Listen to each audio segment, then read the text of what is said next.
मनमाड शहरात डॉक्टर बाबासाहेब आंबेडकर यांच्या पूर्णाकृती पुतळ्याचा प्रश्न गेल्या 40 वर्षांपासून प्रलंबित होता.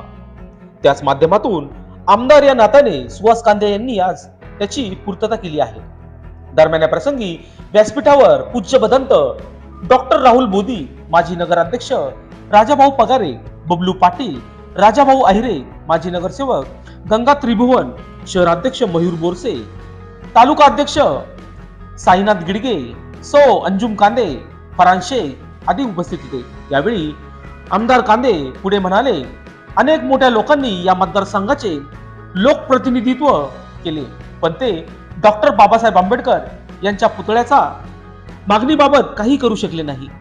ते भाग्य माझ्या वाटेला आले असून त्यामुळं तुमचा असाच आशीर्वाद राहू द्या.